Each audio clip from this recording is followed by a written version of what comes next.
Hello, everyone. Welcome to episode 2 of Tooling Time with John Vincent. I'm Carter Staley, and I'm here with the man of the hour, or the next 45 minutes at least, John Vincent. How you doing, John? I'm doing great, Carter. Good to be here with you. Awesome. How are things in Milwaukee? Oh, not too bad. We're expecting a lot of snow here tonight, though. Oh my gosh, really? Yeah, more snow. Well, I'm here at the Swoosh headquarters in St. Louis, and I'll be here with John. He is a CAM manufacturing application engineer here at Swoosh every other Thursday for this live manufacturing show where we'll be using NX to show off some basic and advanced functions and kind of talk with other fellow engineers about the methods you use, answer questions in the chat and whatnot, and just look at some methods to use NX. So before we get started with episode 2, since we'll be kind of continuing along with what we covered in episode 1, can you give us a little bit of a recap of what you did last week or 2 weeks ago? Yeah, absolutely. So 2 weeks ago in our episode, we covered the topic of custom templates, and we created a template that was comprised of a machine for simulation. In this case, we had a three-axis mill with a rotary table on it. And we did some other things, like we set up some out-of-the-box tooling to be loaded with our template, some common fixturing that we're going to use in common operations and setups. And kind of in the example we'll do today, we're going to look at programming a part, a typical kind of two-operation part, flipping it from the vice, from the first operation, flipping it over into the second vice, and programming the part complete in that manner. And we'll see the work that we put in last week in our custom template, how that can really improve the efficiencies of that programming process. Okay, great. So, like I said, we'll be watching the chat. If you have any comments or questions, feel free to type them in there, whether you're joining us on YouTube or Twitch. So I think at this point, I'll pass on over to John for the first part of the show.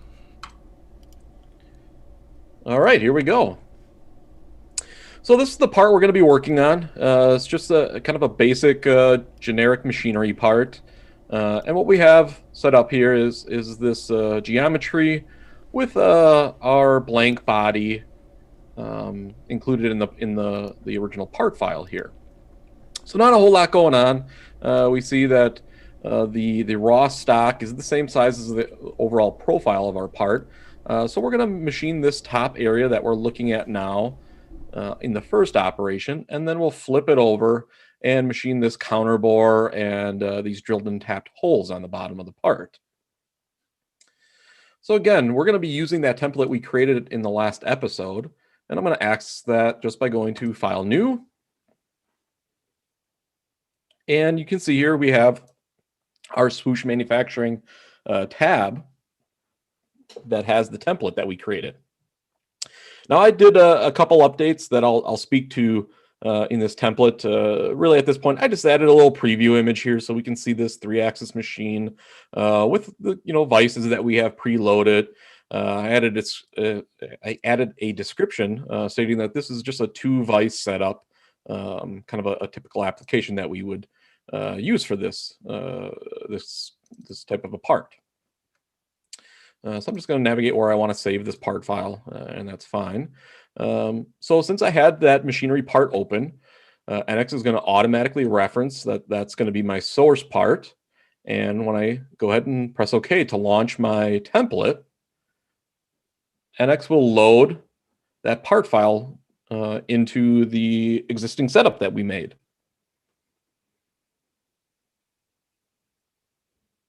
All right, so we can see that our template has loaded. We see our machine tool, and we can see that both instances of our part stock are located in the roughly in the proper work environment or location there.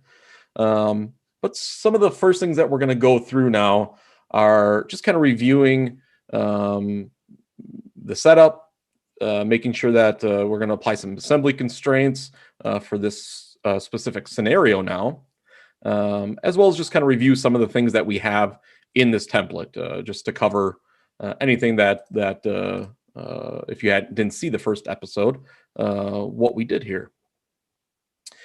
So right now, I want to be able to constrain these two parts to our fixtures, and I need to just display a layer. I know I have lit my blank on layer 2, so I'll make that visible to me.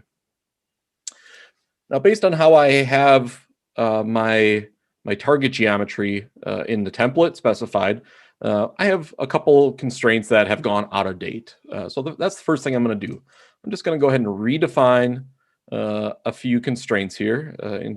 In this case, I'm just centering my part. So I'm going to go through and redefine the two sides of my part to center it on my fixture. And I'll go through and redefine these other two touch align constraints just to position the stock on my vise.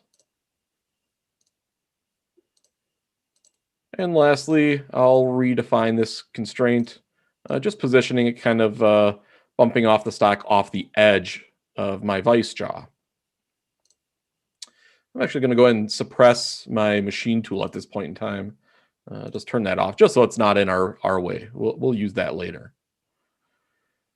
All right, so this first piece is positioned appropriately, but I want to go ahead and get these jaws positioned and my second part positioned all at the same time here. So I'll just go ahead and launch my assembly constraints and just apply a couple more touch constraints, positioning the vise jaws in my setup. Now, in the last episode, we discussed some of the position overrides and things like that required to make this vise behave this way. So that's all been set up in my template. We don't have to go through and redo any of those settings. And I'm just, again, positioning the secondary component based on positioning it onto my vices there. And actually, I don't want to constrain anything to the blank in this point in time because the geometry is going to be different. We're going to have milled away all the first side material, and it's going to be a finished part. So I'm going to turn that blank off, and now I can finish constraining the part to the vise and positioning the jaws as they would be in the real setup. All right, so quickly we have our setup complete with our geometry in the appropriate location. The vices are closed, so we're going to be able to have accurate collision checking, all that kind of information quite easily here. That was just a few moments. So we also want to look at our program order view just to review what we have in here. So in the last episode, we created and added a couple operations, and we'll use these operations as once we start programming things here, but just showing that they did indeed load with a template. For my machine tool view, you can see I've added some more tools. I've added 10 total tools to my setup. Kind of just a half-inch ball mill, half-inch end mill, quarter-inch ball mill, quarter-inch end mill, a couple drills, chamfer mills, face mill, basic stuff that's going to be in my machine all the time. And then the last thing that I changed since we've been together here is I created two different geometry groups. I have kind of my G54, essentially my information for op1 and G55 and the workpiece for op2. That's going to be my placeholder for my secondary op. So all that stuff was predefined in my template, and we can go through and assign or kind of specify this information for our particular setup now. So quickly, I'm just going to go through my first MCS here. You'll see that we're calling out fixture offset 1, which that's going to result in a G54 being output. And I'm going to pick up this lower left-hand corner for my work offset location. And I'll go through and specify my workpiece.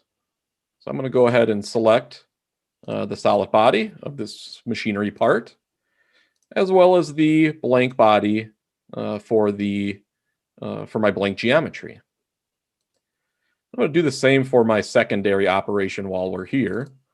I'll go ahead and specify, we'll just pick any arbitrary, this lower left-hand corner again. Probably not where I would actually pick up a work set offset for a secondary op, but we'll talk about that a little bit later. And I'll specify my geometry too. Again, just going to go through, pick my solid body of the part geometry. And a little difference here. For the blank geometry, I'm not going to pick any solid, the solid blank. I want to be able to use the data and the IPW from the first operation. So under my blank geometry, I'm going to choose the option IPW, or in-process workpiece. And right away, I'm going to select my source. When I come in here, I'm going to be referencing the IPW from the first operation. So I'm going to go ahead and just select my workpiece op1. This same behavior works whether the operation is done in the same part file you're utilizing, or I could come here and browse to another part file and reference that IPW, the condition, maybe we're working on different machines or something like that. I'll get into this more later on how this really works. But right now we've made the basic setup and setting our geometry and our work offsets. And we're ready to start programming.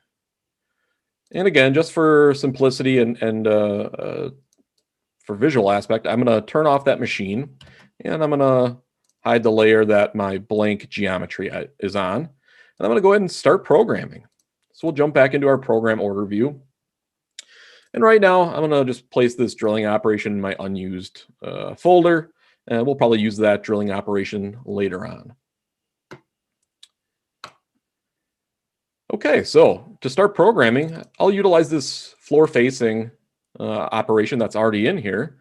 And this operation is intended just for doing facing operations. So in this case, we're going to kind of deck off this whole part.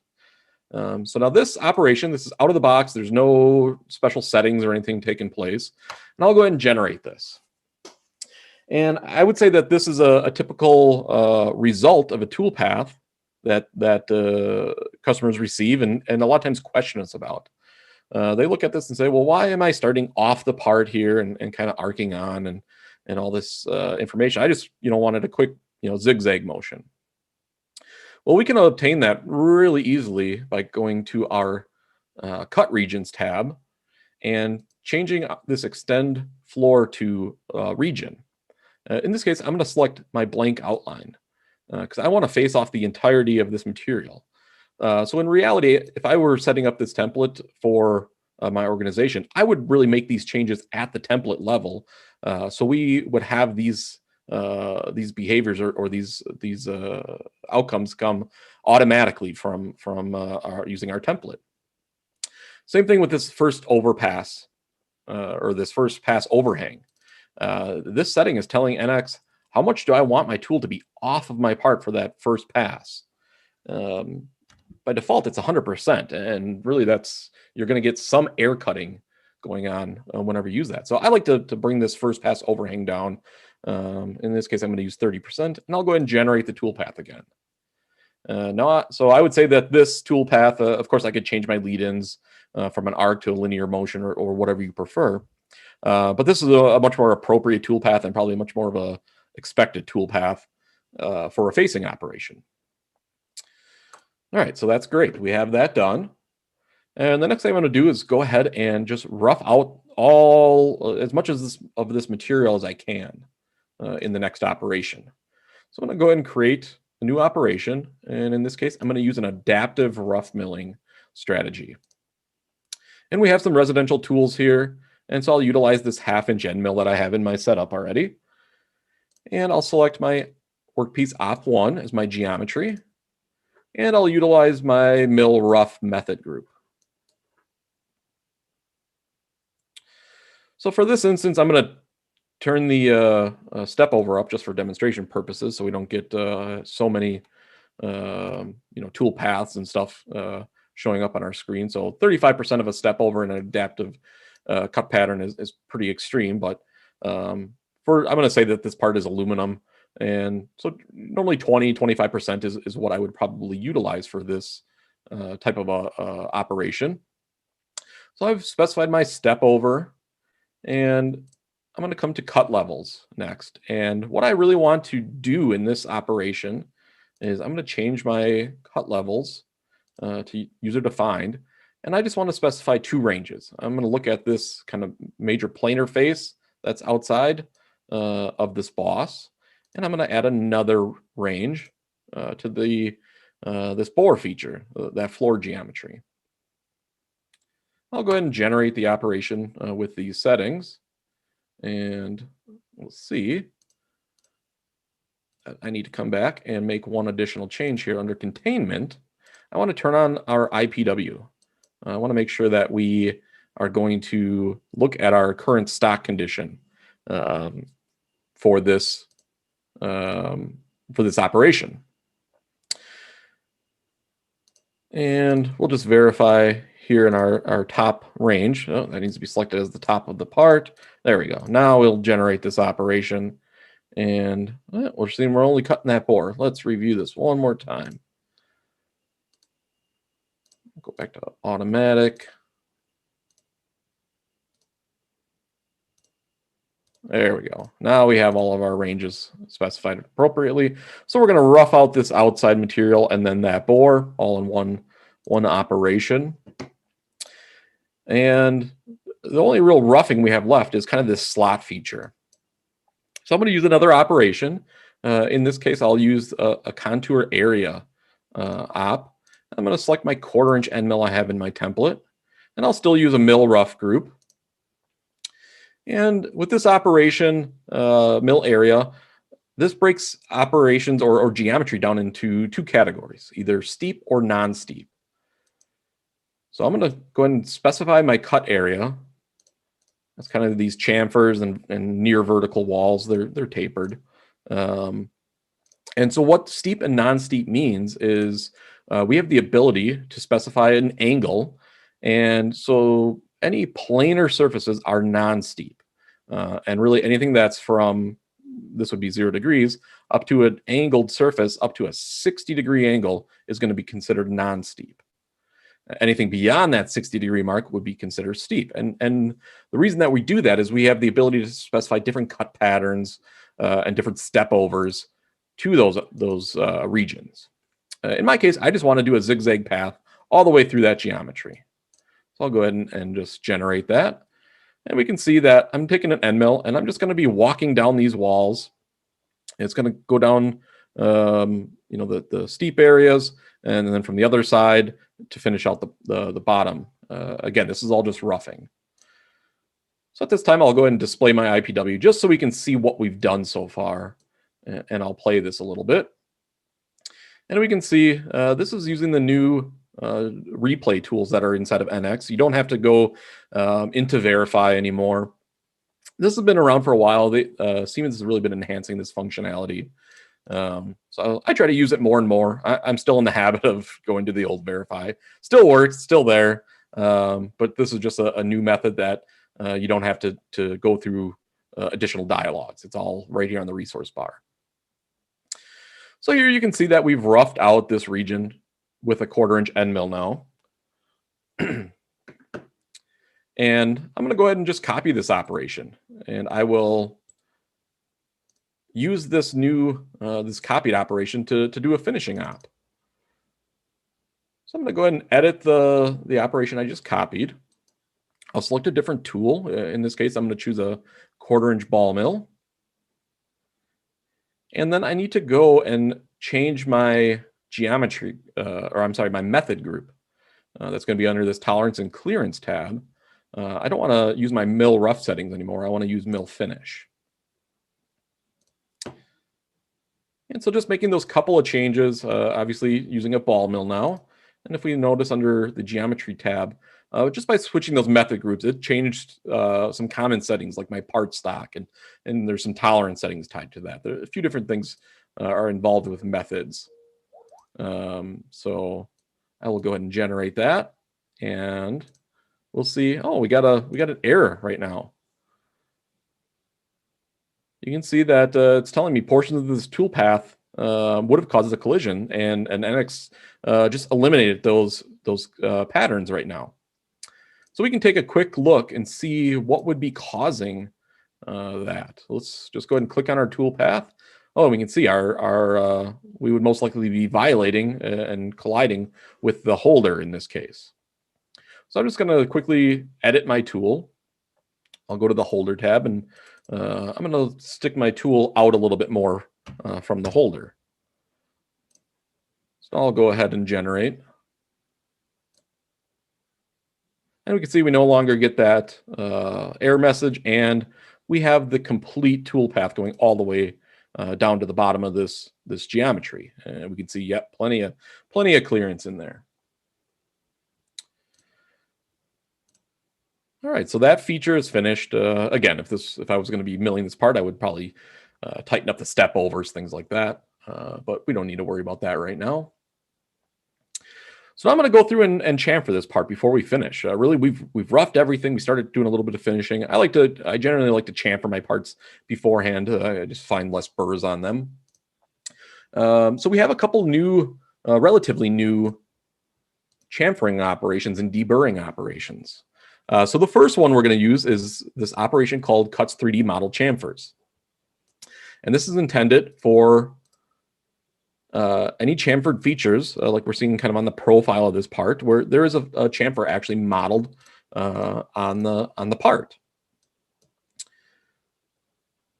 So in this operation, all we really have to do is specify our wall geometry, and the wall geometry is the actual chamfers. So I'll just go around this part, select that geometry, and on this main tab we have you could apply stock value to your chamfer if you didn't want to go right to finish. You could certainly do that.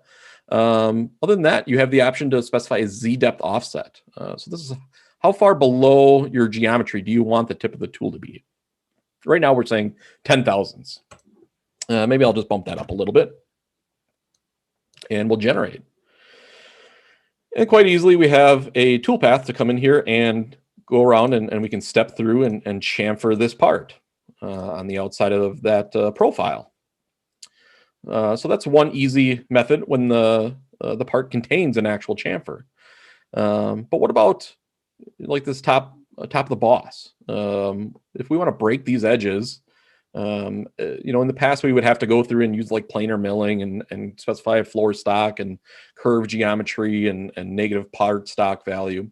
Well, we have another newer operation called planar deburring, and it's a very easy operation. Again, I'm just specifying a chamfer tool, and inside of here we have essentially just two settings. Our chamfer Z offset. Again, this is how far below do you want the tip of the tool to be.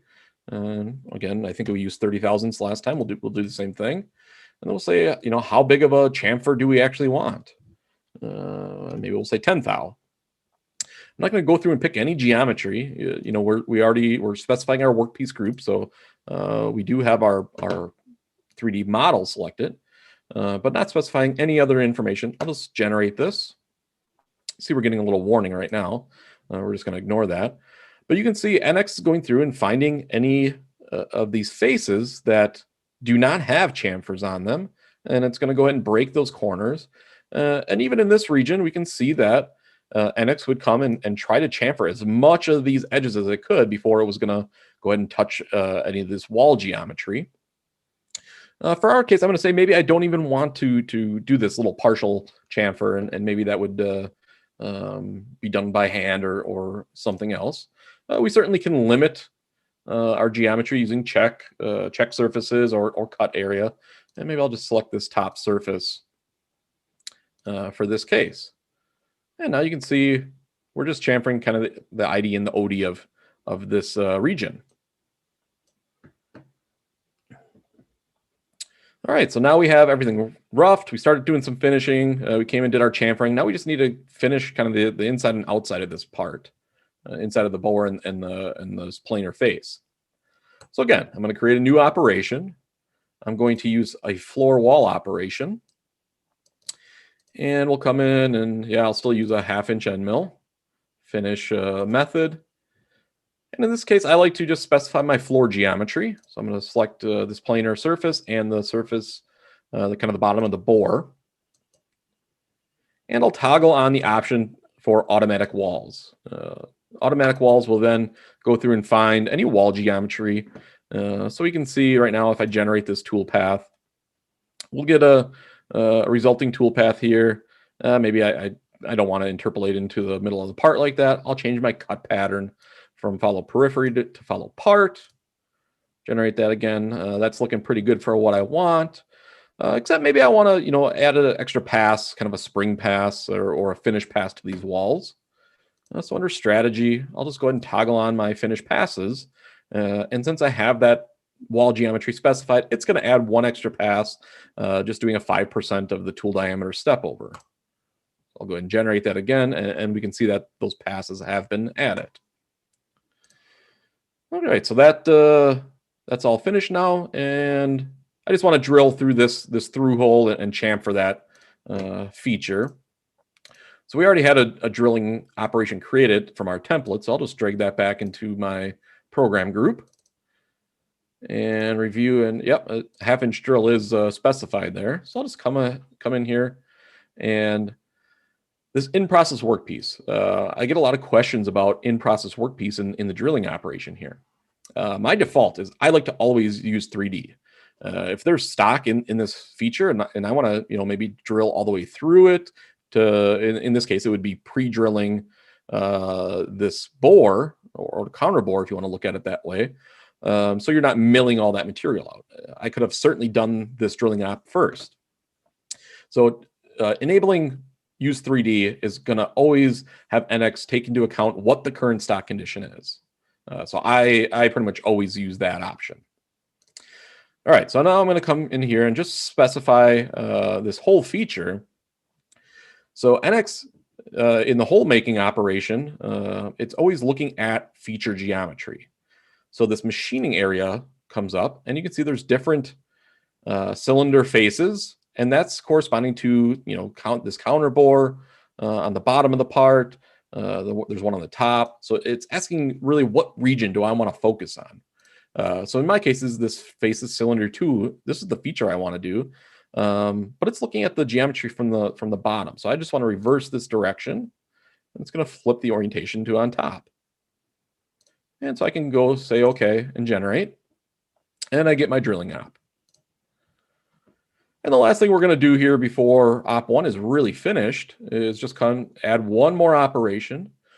We're just going to go and use a countersinking operation just to put this chamfer on. So we'll come back, grab our chamfer mill again, and say OK. And we'll just come back into this feature, grab that geometry. Again, I like to use 3D, and then figure out what chamfer am I really focusing on. In this case, I know that face bottom, this feature is found in NX, and thinking that this counter bore is kind of the starting side. So this is the bottom chamfer, and we can see I get the preview right away showing what material is going to be cut away. NX automatically knows the countersink diameter and everything just looking at the feature itself. And this works the same whether the model is created in NX or if it's imported as a parasolid or step file or anything like that. And you can see, yep, we're going to get our chamfer right to that proper depth. All right, so now we have op 1 completed. So what we're going to start looking at for op 2, right after our brief break here, is going to be transferring the IPW to the second setup, so we can make sure that we're not cutting air, that we have really efficient tool paths. Obviously, this is a simplistic part, but we're going to show how that works. But before that, I'm going to throw this back to Carter, and we're going to share a little bit more information about Swoosh and some events we have coming up before we look at op 2.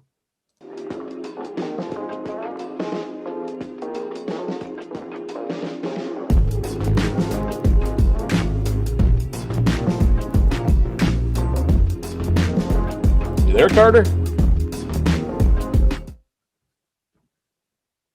All right, no problem.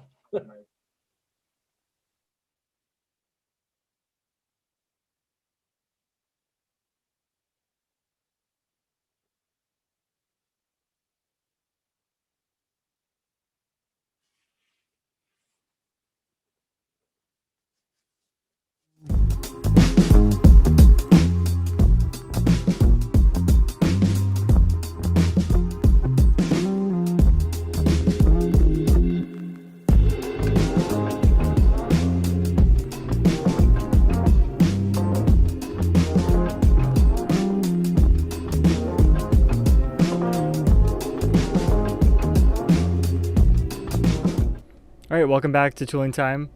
So before John gets back to tooling that second part, what you just saw is a little preview of an event we have coming up next month, NX University.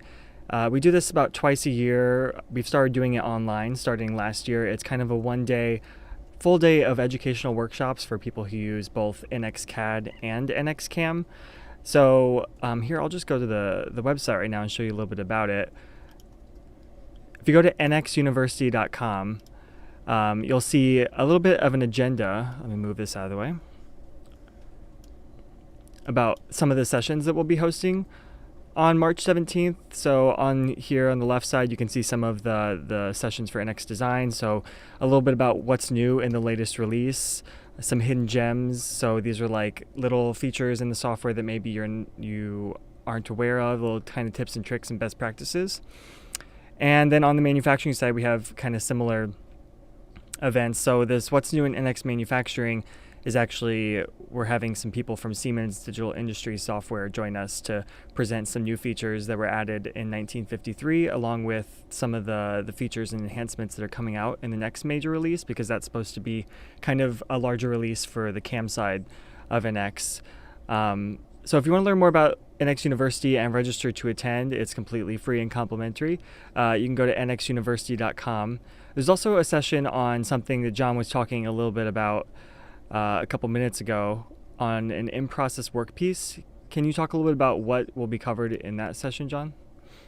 Yeah, in that session in NXU, we will be talking about in-process workpiece, and we'll really be diving into how you can utilize this not only for what we're going to be seeing in our episode today about transferring the stock from one setup to another, but also how you can more efficiently program your parts, use rest milling strategies throughout your programs to really minimize cycle time at your machine tools and keep your throughput as high as possible.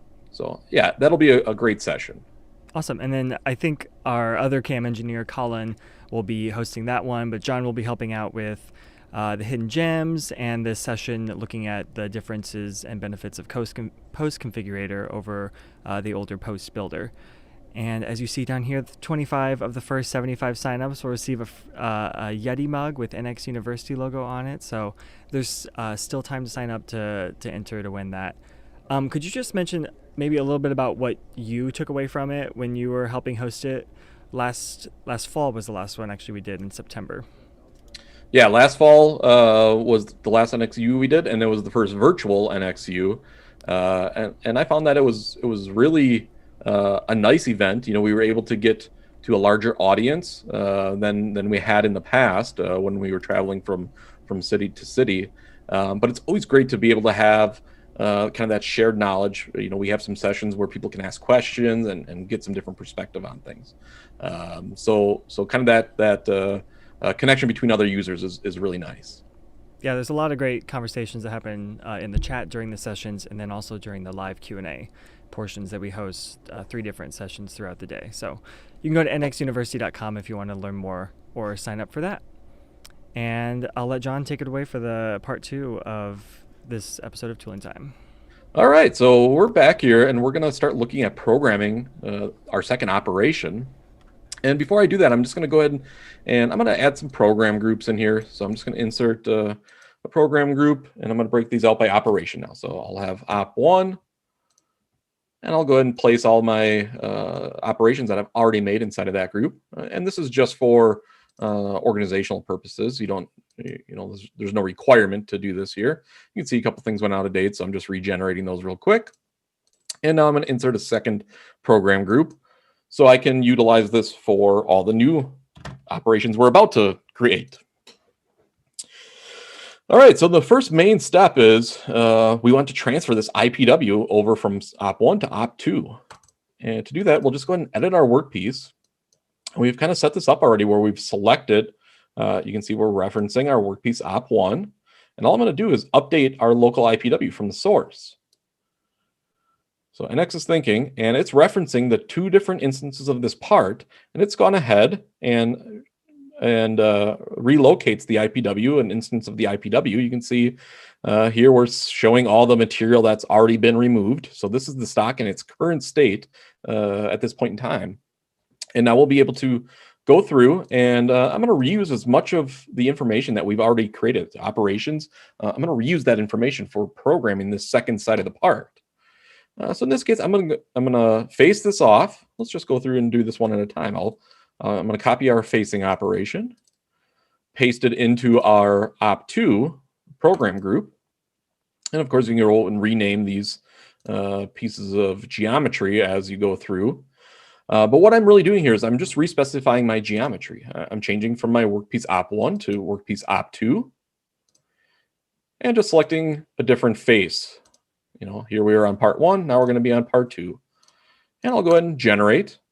And any of the settings, because we copied the operation that we made on the first side of this part, have been honored and are inheriting here. So we get a nice simple tool path. So that's great. Maybe I want to come in and rough out this bore using an actual bore milling cycle or a hole milling cycle. This is part of our hole milling operations. If you haven't used those, and here I'll grab a 3/4 inch end mill. And remember, we're going to be on op2 for our workpiece as well as our program group. I'm going to specify op2 as my program group, and we'll be roughing this material out using that method. So I'm just going to come in here and specify this geometry. And maybe I want to override some settings in here. I want to leave some stock on some floor stock here, and maybe 30 thousandths is too much for side stock. I can override any settings that are inherited from the method right inside of the operation.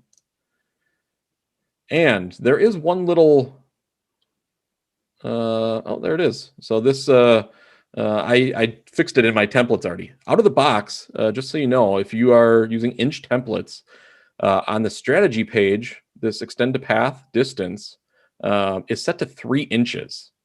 So you get a toolpath that's starting way above your part. I already fixed it in my environment, but just something to be aware of. And so here I'm just going to set a couple settings for my ramp angles and number of passes in this operation.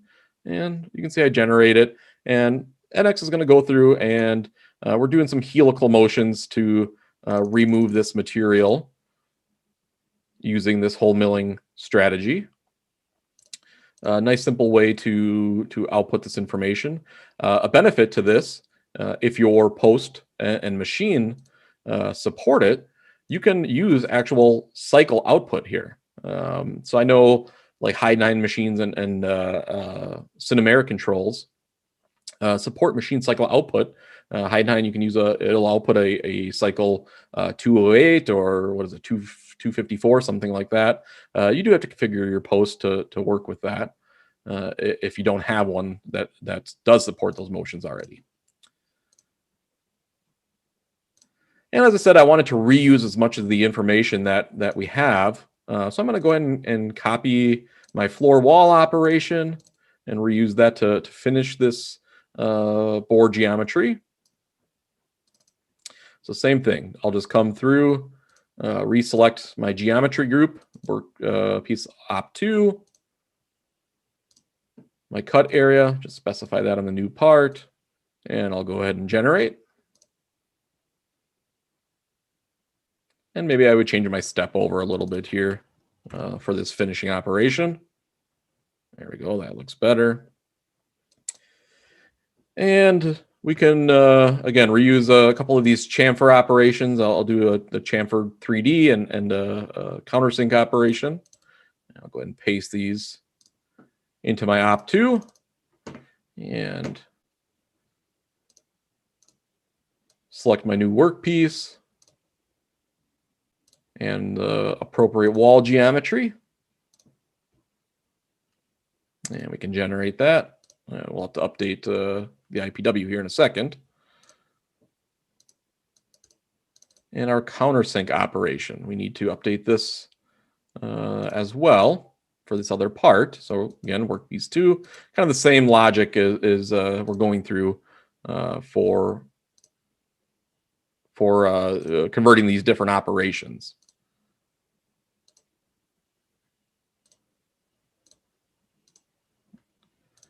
All right, so what we need to do, we can see this countersink operation went out of date. Let me generate that. And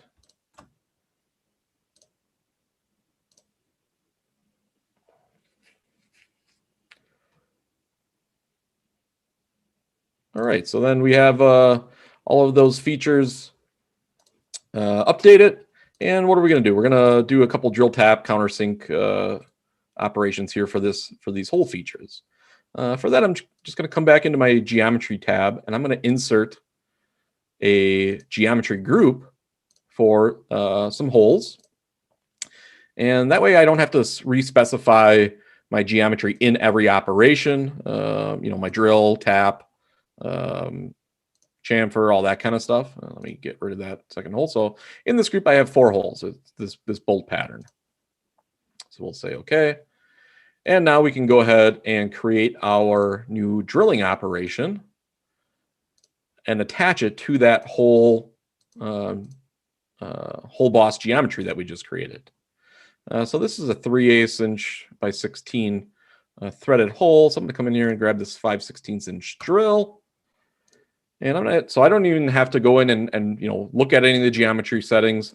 I can just create these ops and make sure I have the proper tool selected. As long as I have that geometry group, it's going to go through and look at the depths of these features. And let's see, what are we doing here? Local. I like to set this for 3D always. What do we have? Oh, I have the wrong tool. That's why. I had a 3/4 inch end mill. There we go. That's being chamfered. And sometimes you get a warning message if you don't have a speed or a feed in these operations. And quickly we'll throw in the last operation, which is going to be a tapping operation. So again, grab the appropriate tap, and we'll go ahead and generate that. And we have all our tool paths created now. All right, so before we move on to verify any of our tool paths, I'm just going to double check my speeds and feeds. For the instance here, for this demo, I'm just going to go ahead and put some generic feed rates in here. And spindle speeds. That's all fine. Maybe for the tap, just so I don't get any error message here, I'll give it a appropriate feed rate. And we'll change it to inch per rev. What is that? 625, I think, for a 3/8 by 16. I could be wrong. I'm not great with inch. All right, so we have operations from start to finish there. Let's turn our machine back on. And the last thing I do before any simulating anything, let's go ahead and just save this file. I like to come into my machine tool navigator, the setup configurator, and just take a look at my setup information. So my table part, I just want to go ahead and select my 2 work pieces. And for my fixtures, I want to make sure I specify any of the fixtures so that the fixtures move with the simulation. And I can just select them from my assembly navigator. And I usually come in and you'll see we get extra datums and things like that. I like to just go ahead and hide those. Oops, there we go. Hide the extra curves and some other extra geometry. And now we're ready to go ahead and move into our simulation portion where we can simulate our machine. So NX is going through, it's posting the code as we speak, because we're going to be simulating the actual posted code. And here you can see it in my window. I have my posted code. I have a list with operations and time by operation and a tool list that I've added to this post. But we can go through and just start playing this simulation, and we'll see that we're going to be able to see the material removal, see other things like if there's any over travel. So I purposely have changed the settings in this example. You can see how my table is kind of turning that rusty brown color. That is signifying that we have an over travel in the tool path.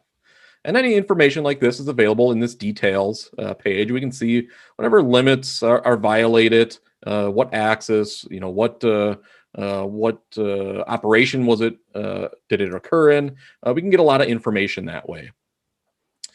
So a couple things. I have it set to just give us the information and not really go through all of the steps of stopping. I don't want it to stop at any point for collisions, anything like that. But I do want here. Let's reset this. And let me see. Maybe I didn't select this appropriately. Program group simulate. We'll start this up again. And we can see that we see both the geometry from op1 and op2 are both populated. And so I'll speed this up to get through this roughing information again. And then we'll start working through our different tool paths to see the full simulation here. So we're working through that adaptive cut strategy, milling that bore now. After that, it's going to tool change and get that 1/4 inch end mill.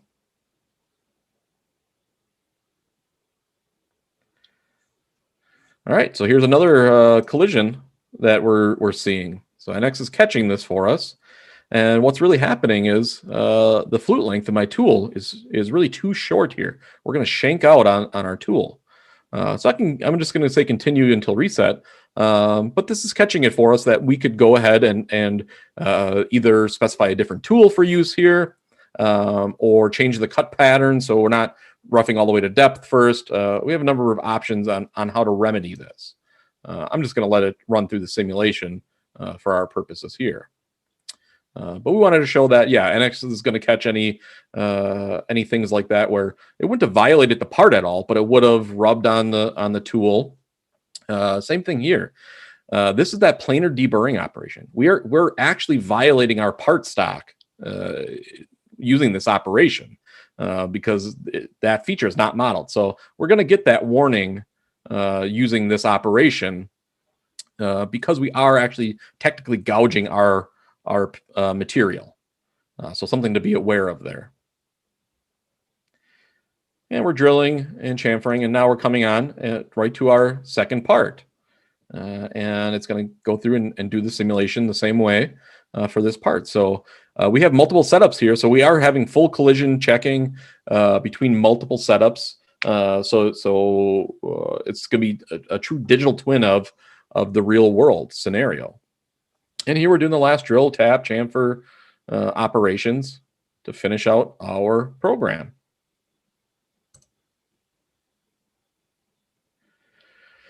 And there you have it. That's a quick way to go through and program some parts using some custom templates. And of course, it's pretty much endless, the options that you have in how you want to set up your templates to maximize your or minimize the time your programs are spending doing these operations. Awesome. Thanks, John. You're welcome. So I understand in the next episode, which is 2 weeks from today, you'll be using these parts and doing some probing on them? Yeah, what we're going to do in the next episode is really utilize this program that we've just made, and we're going to add probing to it for a few different things. We're going to add probing to pick up the work offsets.